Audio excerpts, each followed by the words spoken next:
sans président.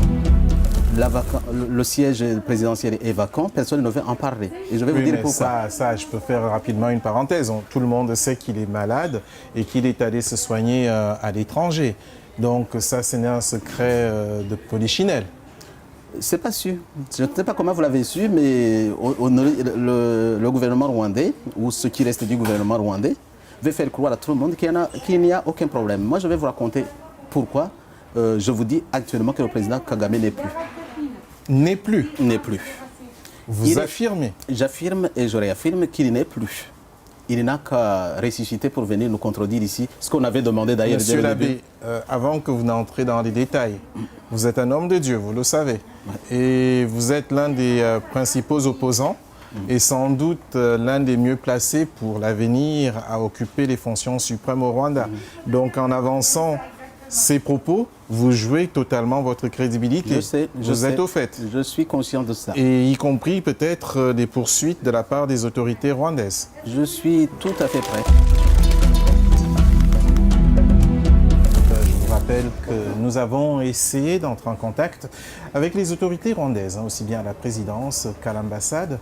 Il nous a été tout simplement répondu que la personne que nous recevions sur le plateau avait le droit de dire ce qu'elle veut et ça n'engageait qu'elle. Donc je signale toujours que les autorités sont les bienvenues sur Vox Africa. Nous n'avons pas de parti, un camp comme dans l'autre. Nous, c'est tout simplement les faits. C'est d'ailleurs dommage, on aurait aimé avoir un contradicteur.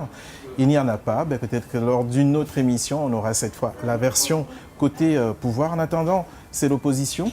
On avait pensé que c'était un cancer fulgurant dont il souffrait, mais en fait, ce n'était pas ça. C'était, ils ont dit nervous breakdown. Nervous breakdown, c'est que le cerveau était complètement, le système nerveux était complètement désintégré. Il ne pouvait que le placer en soins palliatifs. Donc il y souffrait beaucoup. Donc les autorités sanitaires ont constaté, les médecins ont constaté qu'ils ne pouvaient rien faire pour lui, pour le sauver. C'était perdu. Alors ils ont décidé de le placer en soins palliatifs là-bas.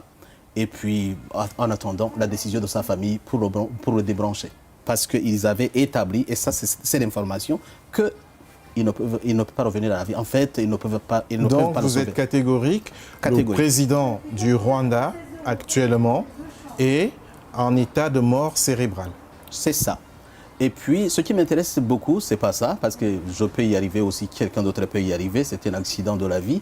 Mais le problème, c'est des conséquences politiques de cela. C'est un président de la République en exercice. Cela se passe, le gouvernement ne dit rien. Voilà ce qui est bizarre.